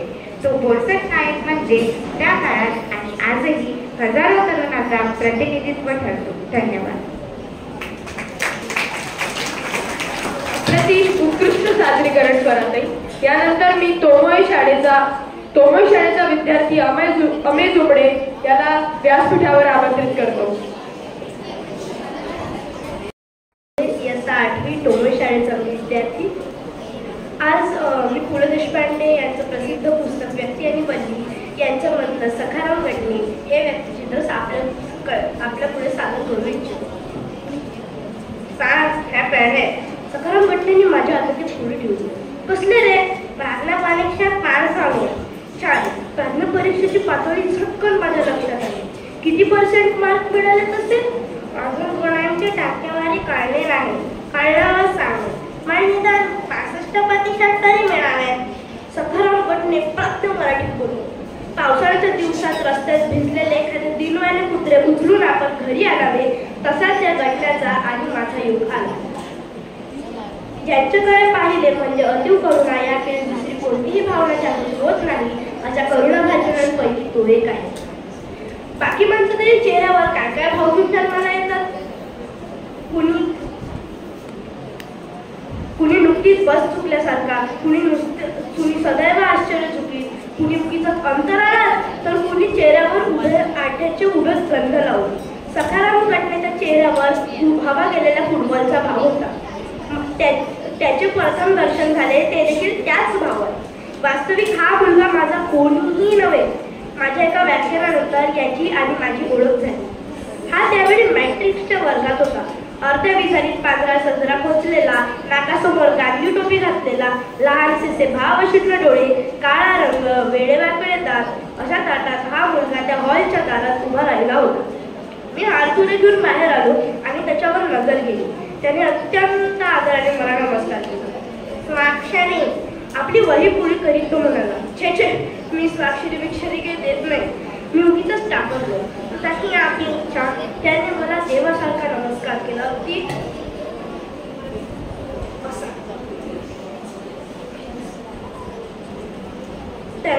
दुसऱ्या एखाद्याने मला तसला नमस्कार केला असता तर मी चिडलोच असतो. पण सखाराम घटनेचा नमस्कार इतका प्रामाणिक होता की तो नमस्कार मला कुठेतरी जाऊन लागला. स्वाक्षरी नाकारण्याचा माझा हा काही पहिला प्रसंग नव्हता. वास्तविक मी स्वाक्षरी नेहमीच नाकारतो असेही नाही. पण कधी कधी छोट्या छोट्या पोरांपुढे उगीच शिष्टपणा करायची हुक्की येते. हो, स्वाक्षरी देण्यात अर्थ नाही हे खरे, पण न देण्यातही काही खास अर्थ आहे असे नाही. सखाराम घटने कोपऱ्यात उभा होता. तेवढंच संस्थेचे चिटणीस एक मोठे रजिस्टर घेऊन माझ्या पुढे आले. संस्थेला भेट देणाऱ्या सर्व थोर मोठ्यांच्या या गावी सह्या घेतो. पुण्यातल्या पुण्यात असून आपल्या भेटीचा योग असा आजच येतोय. मी रजिस्टर चालू लागलो. तऱ्हेतऱ्हेच्या लोकांनी संस्था पाहून संतोष व्यक्त केला होता. मी देखील असंतोष व्यक्त करावा असे काहीच घडले नव्हते. त्यामुळे 2-4 वेळी संतोष व्यक्तच करून टाकला. त्यानंतर कार्यकारी मंडळाच्या सभासदांबरोबर चहापान झाले. सभासदांचा माफक विनोदही सहन करावा लागला. पण खिडकीबाहेर आपली वही घेऊन उभा असलेला सखाराम घटने मला उगीच अस्वस्थ करायला लागला होता. अगदी अनियमित दृष्टीने तो आत पाहत होता. त्या इमारतीच्या लांबलचक वरांड्यात एका कोपऱ्यात उभा असताना 4-4.5 फूट उंचीचा जीव एखादी केरसुनी ठेवावी तसा राहिला होता. त्या मुलाकडे आता पाहायचे नाही असं मी 10-12 वेळा ठरवले. पण दृष्टीसारखी तिथेच वळत होती. काही वेळाने त्या मुलाचे तिथे ते असे उभे राहिले मला असह्य झाले आणि मी चिटणीसांना त्याला बोलवून घ्यायला सांगितलं. चिटणीस आश्चर्याने म्हणाली, मला त्याचं नाव ठाऊक नाही, पण तो तिथे उभा आहे तो सख्या असतो. अरे घटना, इतक्या लांबून देखील सखाराम घटनेच्या दचकने मला दिसू शकेल इतक्या जोरात तो दचकला. एखाद्या अपराधासारखा तो माझ्या समोर उभा राहिला. काय नाव तुझं बाळ? मी आवाज जमेल तितका मोठा आहे. सखाराम आत्माने घातले. अक्षर झकासावर येतो. आमच्या व्याख्यानमालेच्या जाहिराती बोर्ड हाच लिहितो. वडिलांचं साईड बोर्ड पेंटरचं दुकानच आहे आप्पा बळवंत चौकात. अरे तुझं अक्षर इतकं झकास आहे तर मग स्वाक्षर कशाला गोळा करतोस? यात काही खास मोठ्यासारखे हसण्यासारखे नव्हते. पण मॅनेजिंग कमिटीचे सर्व सभासद हसले. कोणाकोणाच्या सह्या गोळा केल्यास बघतो. मी फक्त साहित्यिकांच्याच स्वाक्षरा घेतो. स्वाक्षरांचे पुस्तक माझ्या हाती देत सखाराम घटने म्हणाला. मी त्यांच्या स्वाक्षरांचे पुस्तक चालू लागलो.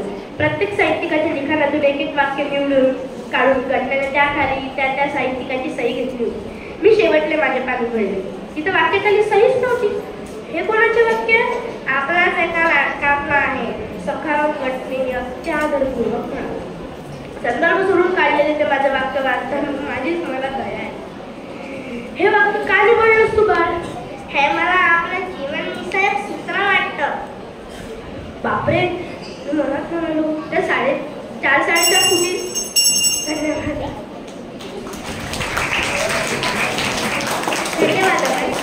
यानंतर नूतन कन्या शाळेची विद्यार्थिनी सानिधी होळे हिला मी मंचावर आमंत्रित करणार. नमस्कार मित्रमैत्रिणी, माझं नाव सानिधी होळे. मी नूतन कन्या शाळेची विद्यार्थी. वर्गात असून मुलांच्या मुखंड्या वळत होत्या. बाहेरून ऐकणाऱ्याला वाटलं असतं की आज प्रोफेसर वर्गावर संस्कृत शिकवायचं सोडून वर्गात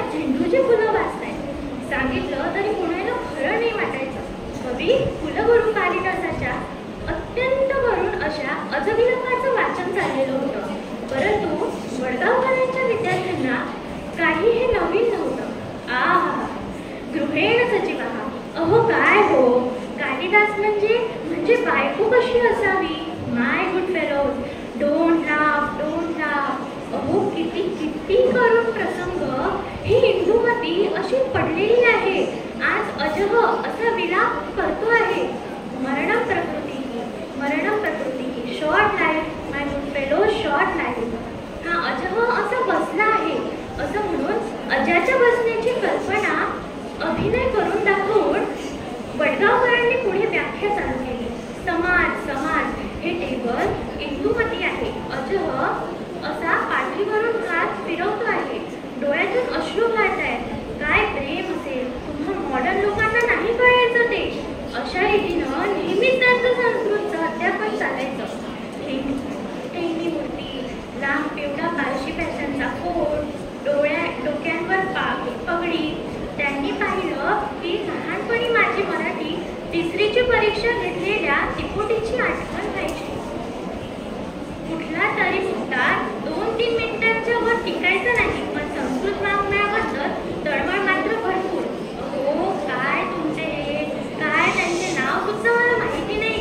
काय लिहितात, छ्या नो लिटरेचर. आमच्या बाण घ्या, कालिदास घ्या, अनुभूती घ्या.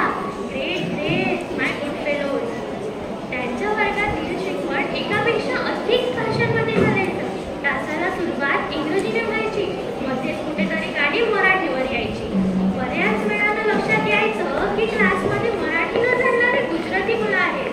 आणि मग लगेच पुन्हा what I was telling to this Marathi fellows, was you see my Gujarati fellows असं पुकारून पुन्हा इंग्रजीत भाषण सुरू व्हायचं. प्रत्येक सुंदर शब्द टाकून माय गुड फेलोज असे संबोधन ठरलेलंच होतं. तासाची 40-45 मिनिटं नुसती गडबड चाललेली, तर 5-10 मिनिटांनी नॉट फॉर गुजराती फेलोज. इकडे मध्ये काय समजलं देशपांडे, माझ्यासारखा तळमळीने शिकवणारा नाही भेटायचं तुम्हाला. हा नुसतं संस्कृत नाही, I teach you English, I teach you व्यवहार, लाईफ. दुसऱ्या कॉलेजमध्ये जा, नो स्टॉप. काय तो फुल्या संस्कृत शिकवतो. माझी स्टाईल बघ म्हणावं. मी म्हणजे त्यांच्यात होमोजिनियस होतो. लिहून घ्या, होमोजिनियस. अरे बाबा, असं इंग्लिश शब्द एकाला नाही मिळायचं तुम्हाला. आणि हे नेहमी चालायचं. कुठला तरी मोठा इंग्रजी शब्द वापरला की सगळ्यांना तो शक्तीनं टिपून घ्यायला लावायचे. आम्हाला एकदा मुच्छवटील शिकवत होते. काय आमची वसंत सेना म्हणून सांगूया. या समोरच्या मुलीकडे बोट दाखवून यांच्यासारखी ॲनिमिक नव्हती. गुडवर्ड लिहून घ्या, गुडवर्ड माय गुड फेलोज लिहून घ्या. हो अशी सुंदर की तुमची ग्रेटा गार्बो काय आणि शूद्रकानिया शकाराची कॅरेक्टर तर काय रंगवली आहे. हो शकार म्हणजे किंग ऑफ विलियन्स आणि शकार हा फुल्या मुली माना खाली घालायच्या. त्यांच्या या बोलण्यानी आमच्या वसंत सेनेला काय छेडतो. पिटी आमच्या चालू दत्त बघा ग्रेट. तुमच्या मॉडर्न हिरो सारखं नाही, नो बटरफ्लाय मेंटॅलिटी. असे दुसरे अनेक शब्द आमच्या वहीत लिहिलेले मला आठवतात. पण इतकं सारं असलं तरी मुलांना मात्र प्रोफेसर साहेब फार आवडायचे. चेहऱ्यावर प्रेमळपणा होता. सर ते शंकर भाष्य आपल्याला काही कळत नाही किंवा पुन्हा एकदा समजून सांगा का. मी एकदा त्यांना म्हणालो, अरे खरं सांगू का तुला, शंकर भाष्य मला तरी कळलं. मी त्यांच्याकडे बघतच राहिलो. मी ज्युनियरच्या वर्गात आलो. त्याच वर्षी ते सेवानिवृत्त झाले. सर्व विद्यार्थ्यांनी त्यांना निरोप दिला. खूप विद्यार्थी जमले होते. वडगावकरांनी त्यांच्या भाषणाला सुरुवात केली. माय गुड फेलोज. पुढे त्यांना शब्दच कुठे ना. माय गुड फेलोज एवढंच म्हणून ते खाली बसले आणि रिटायर झाले. थँक्यू. अप्रतिम सादरीकरण ताई. यानंतर मी कस्तुरबा कन्या शाळा या शाळेचे विद्यार्थी देहोती अरविंद ठाकरे हिला व्यासपीठावर आमंत्रित करतो. देहोती अरविंद ठाकरे, वर्ग 8 क, कस्तुरबा कन्या विद्यालयाची विद्यार्थिनी. आज मी इथे आपल्यासमोर व पु काणे यांचा महोत्सव हा पाठ अभिवाचन करणार आहे. तरी मी माझ्या अभिवाचनाला सुरुवात करते. सगळी थोर रसिक वाचक मंडळी आपापल्या आवडत्या लेखकाला एक ठराविक प्रश्न का विचारतात.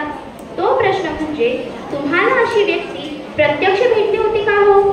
खरं तर अशा व्यक्ती आपल्या आसपास असतात, काही घरी चालून येतात. वाचकांना जाणीवही नसेल की अशा कितीतरी व्यक्ती त्यांच्या शेजारूनही जात असतील की ज्यांनी काही ना काही साधना केली असेल. कुणी कवी, कुणी गणित तज्ञ, कुणी काही. असंच एखादा किंवा एखादी कुणा लेखकाला भेटतो किंवा भेटते. मग वाटतं समाजापर्यंत या व्यक्तीला न्यायलाच हवं. पायातल्या चपला काढता क्षणी त्याने प्रथम त्या चपलांना नमस्कार केला. माझी नजर पाहून तो म्हणाला, तुमच्या घरापर्यंत येण्यासाठी या चपलांनी मला मदत केली. माझे श्रम या चपलांनी सुसह्य केले, म्हणून त्यांना हे थँक्स. माझ्या चेहऱ्यात काही फरक पडला नसावा. माझ्याकडे बारकाईने पाहत तो म्हणाला, तुम्हाला खूप नवल वाटलेलं दिसतंय. चपलांना हे समजतं का? मी विचारलं. त्यावर तो हसत म्हणाला, राग आला म्हणजे माणसं दार आपटतात ना, मी सुद्धा कधीतरी आपटतो. घरातल्या माणसावर ओरडता येत नाही म्हणूनच ना. आरडाओरडा न करता आपला राग त्यांच्यापर्यंत पोहोचवावा हाच हेतू. तुम्ही रागावलेले आहात हे जर दरवाजांना कळत असेल तर आपला नमस्कार त्यांच्यापर्यंत का पोहोचणार नाही? मी गप्प. त्यावर तो पुढे म्हणाला, आणि दारांनाही कळत नाही असं समजू नका.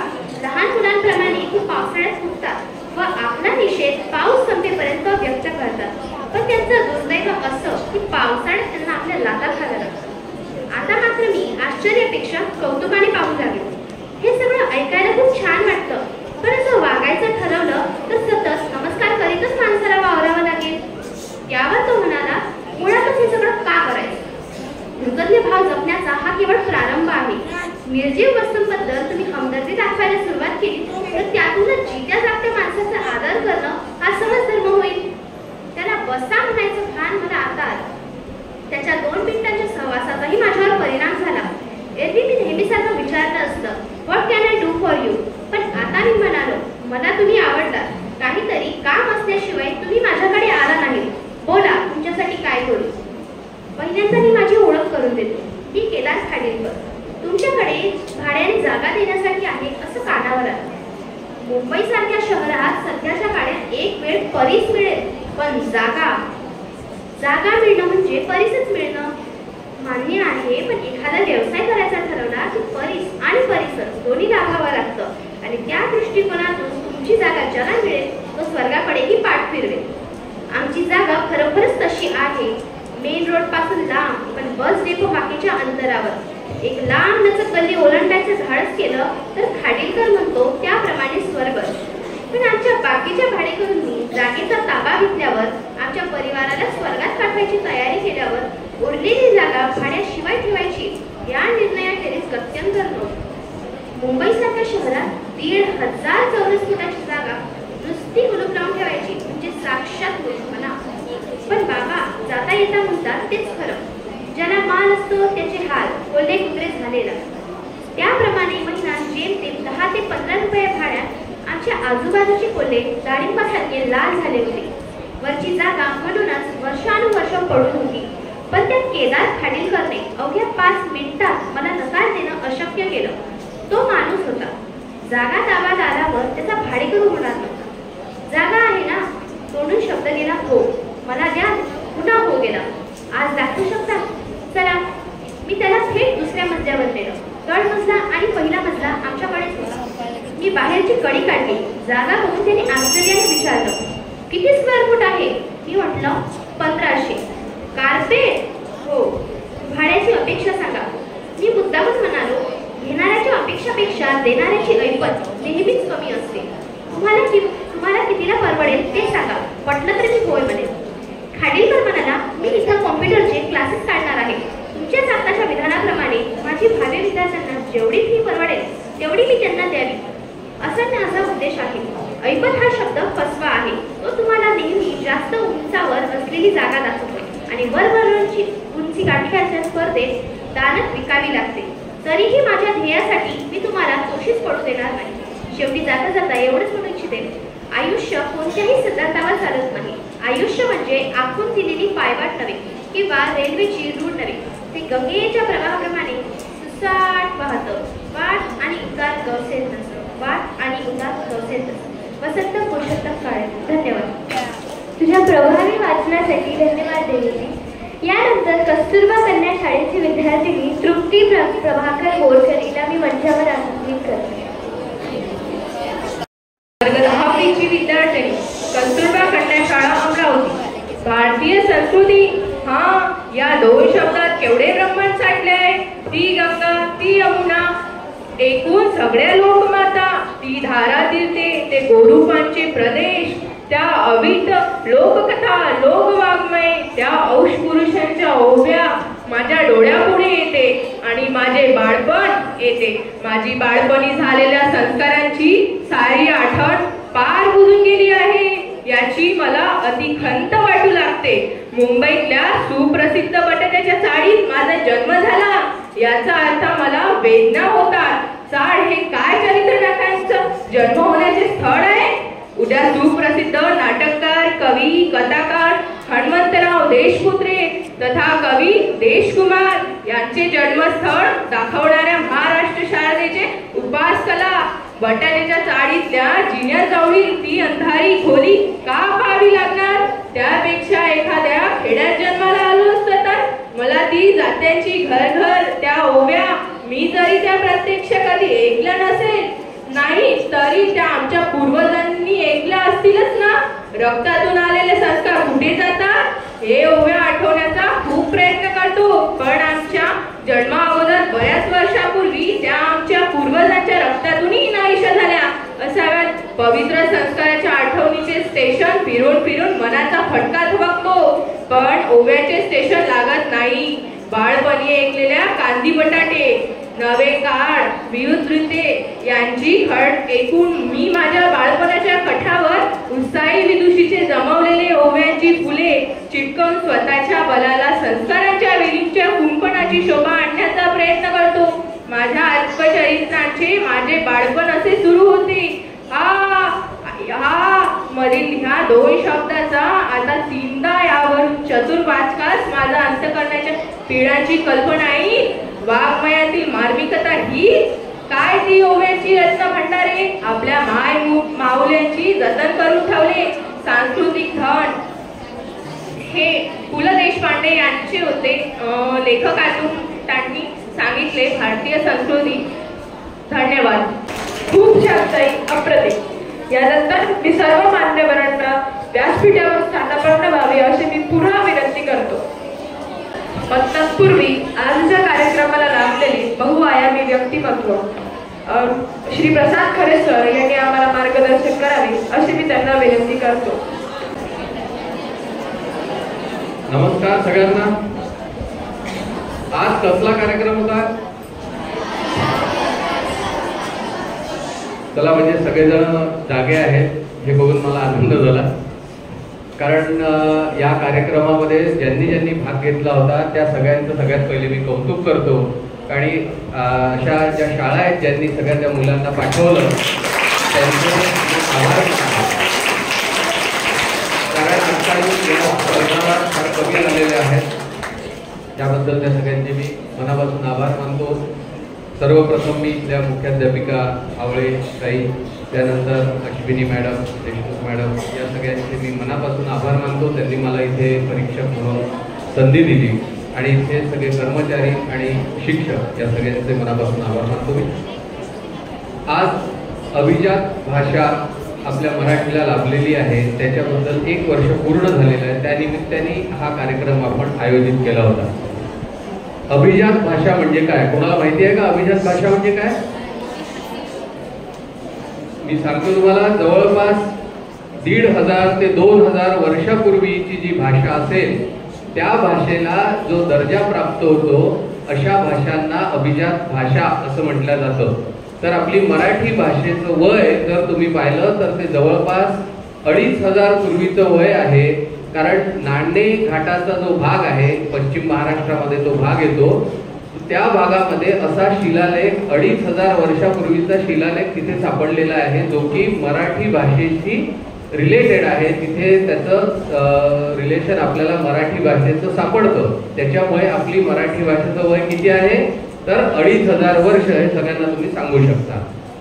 या भाषेमुळे काय होईल, अभिजात दर्जा प्राप्त झाल्यामुळे ही भाषा इतर युनिव्हर्सिटीमध्ये सुद्धा, विद्यापीठांमध्ये सुद्धा आपल्याला शिकता येणार आहे, जी की आतापर्यंत आपण शिकू शकत नव्हतो.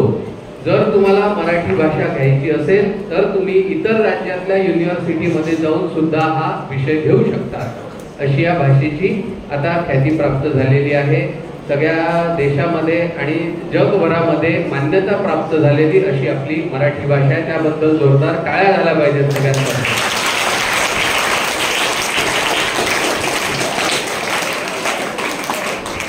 आणि सगळ्यात पहिले जे संत होते ज्यांनी भगवद्गीता जी आहे ती तेव्हाची जी भाषा होती म्हणजे 12व्या शतकामध्ये ज्यांचं नाव होतं संत ज्ञानेश्वर. तुम्हाला सगळ्यांना माहिती आहे का संत ज्ञानेश्वर कोण होते ते?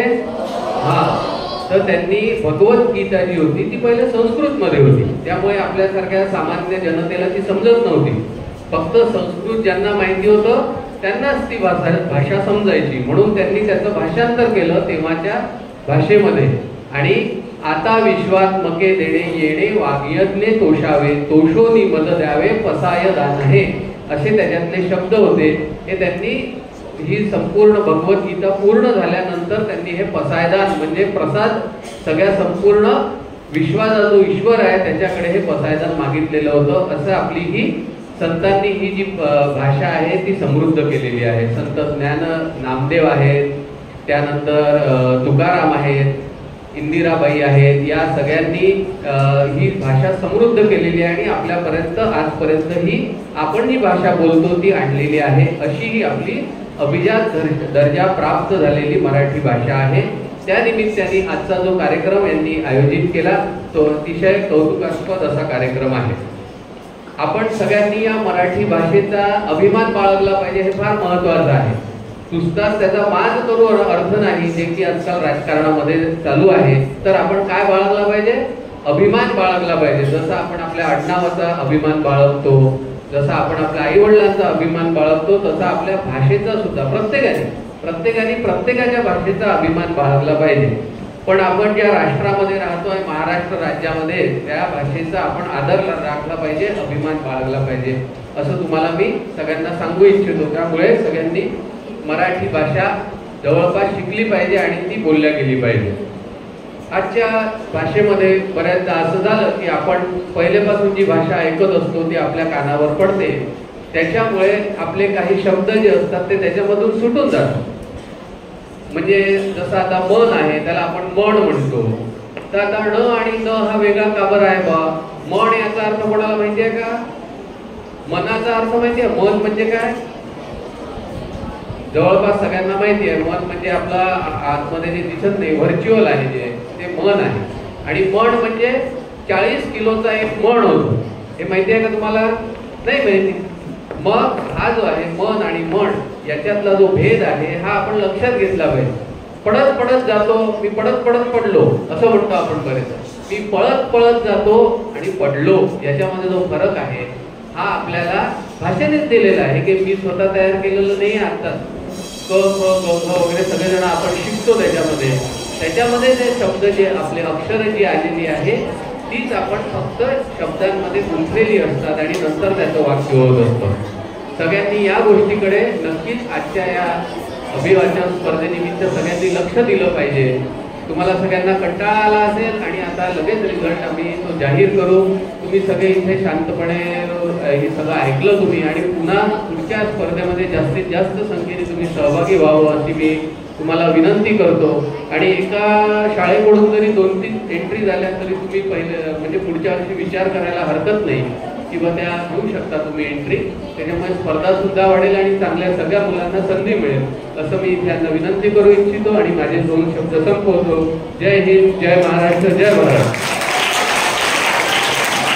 आजच्या कार्यक्रमाच्या प्रमुख पाहुण्यांचा सत्कार छोटीशी भेट देऊन वैशाली मॅडम करतील अशी मी त्यांना विनंती करतो.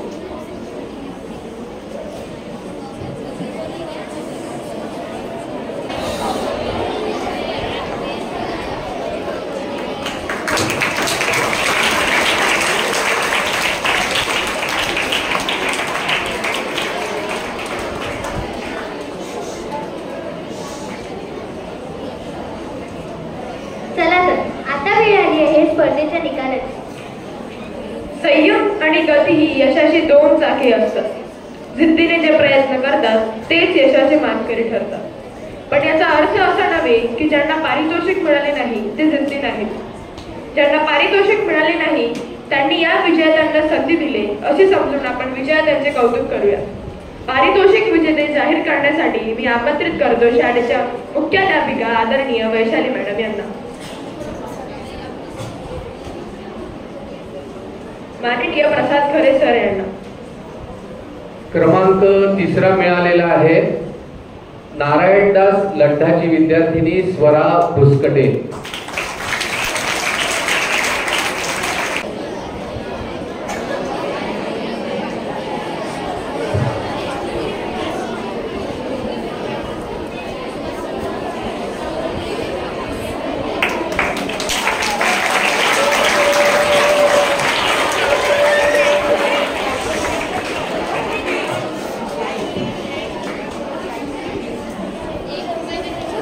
त्यानंतर दुसरं पारितोषिक जात आहे तुमच्याच कॉलेजचा शाळेचा विद्यार्थी अभय दुबळे.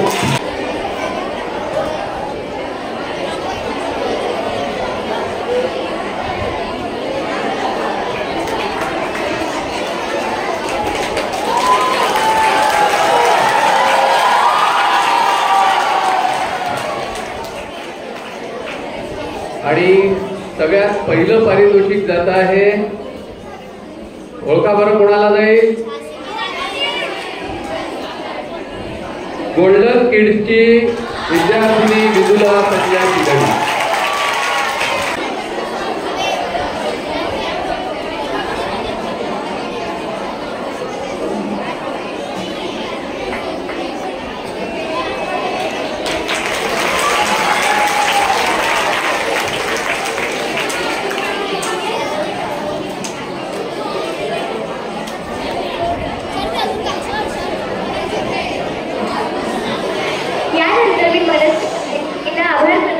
आमंत्रित करते.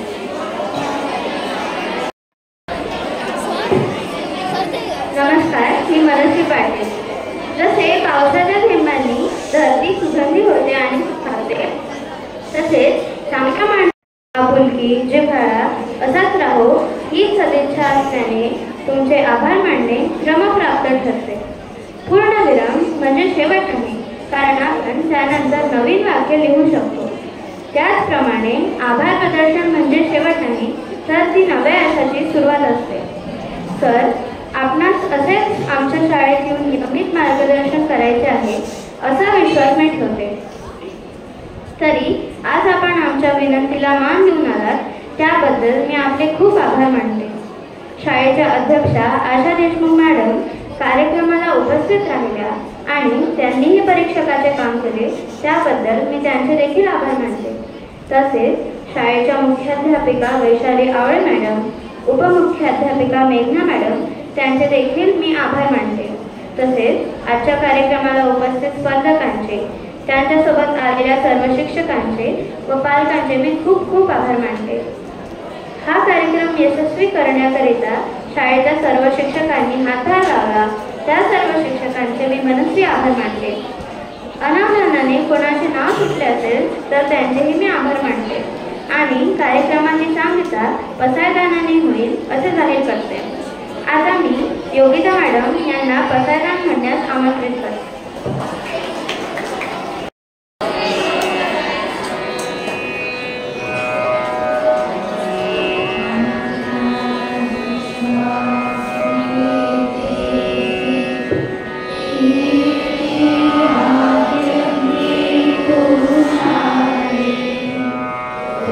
Shoyi